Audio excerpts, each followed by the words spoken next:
So una, mag-register muna kayo sa etravel.gov.ph.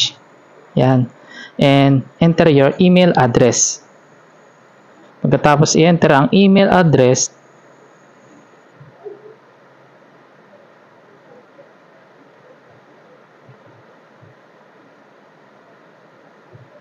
syempre may magsisend sa inyo ng OTP sa inyong Gmail. Wait nyo na lang mga ilang segundo. Pagkatapos, kopyahin nyo yung OTP sa Gmail niyo. Pagkatapos gumawa ng password, syempre ang ilagay dito ay Philippine passport holder. Syempre first name, maglagay muna kayong first name. Paglagay ng first name, middle name,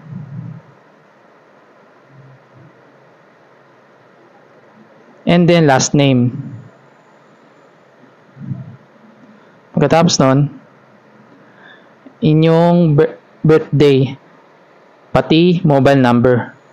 Lagyan nyo na rin ng citizenship na Pilipino and country of birth, Philippines. Siyempre, maglagay din kayo ng passport number, lalo na yung occupation. Nakalagay dito sa occupation ay work o laborer. Pero, siyempre, nilagay ko lang yan para sa ganun, magkaroon tayo ng QR code ng e-travel. Lalagyan nyo lang ng are you an overseas Filipino workers? Lagyan nyo yes. And classification, lagyan nyo land base. Click next. Siyempre, may nakalagay dito sa step 2. Onboarding permanent country of residence. Fill up your address information. Let us get started. Permanent country of resident. Yung inyong address o permanent address dito sa Pilipinas. Nilagyan ko country, Philippines, state of province, city, municipality, city, barangay. Lagyan na rin ng house number, building, or street number. Ito sa address, line 2, medyo wag nyo na lang lagyan. And click next. Ito na yung onboarding summary. So, check nyo muna maigi kung tama ang iyong pinaglalagay.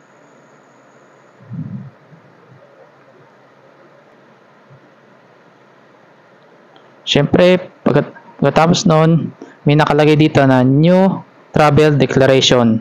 Nandito na makikita yung passport number nyo.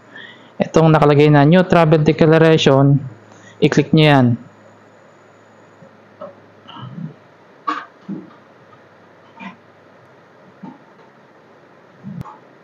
Siyempre, pagka-click ng new travel declaration, nakalagay dito, travel registration. Para sa akin, for me, kasi sa akin lang to, current user. Tapos, air. Tapos, ang ilalagay nyo dito ay departure leaving the Philippines. Palis na kayo dito sa Pilipinas. And continue. Dito sa nakalagay na new travel declaration, fill up your travel information na travel details departure via air. Ang nakalagay dito ay purpose of travel, work employment, travel type, aircraft, passenger. Country of destination, Canada. Destination address, yung address na kung saan doon kayo mag-i-stay sa Canada.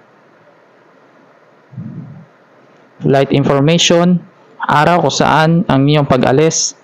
Name of airline, Philippine Airline. Pero ito nakalagay na Philippine Airline, nilagyan ko lang to para sa ganun ay kung magtatanong man ng immigration, sasabihin niya totoo na Canada Airline kasi wala pong nakalagay na Canada Airline dito sa name of airlines. Lagyan niya na lang po na Philippine Airlines para sa ganon makakuha kayo ng QR code ng e-travel.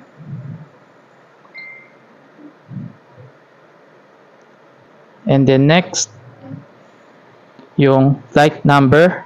Syempre nandito na Airport of Departure, lalagyan nyo Ninoy Aquino International Airport o T1. Ito ay nakalagay doon sa mismong flight ticket. And then, next, dito sa nakalagay na New Travel Declaration, fill up your health declaration information. So, ibig sabihin, ito ay hindi naman kailangan dahil ito ay nakasaad dito ay as of July 22, 2023, no COVID test or vaccination requirements. So, ibig sabihin, wala na pong requirements. So, huwag na natin itong i-fill up. And click no.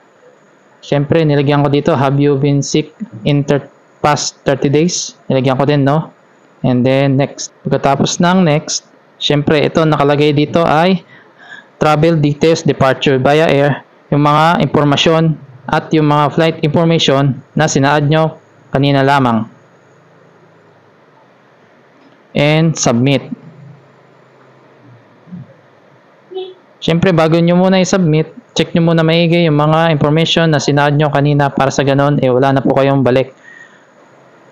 Pagka-submit, nakalagay po dito ay congratulations, you have been successful, submit your details, e-travel. So, ibig sabihin, successful na huli na po kayo na nakapag-create na ng e-travel. Neto, makikita nyo po ito sa Gmail. Magsisend po sa inyo sa Gmail ito. Na ito po yung nakalagay. And then yun na. Ready to go na kayo. Click and subscribe, Jollily TV.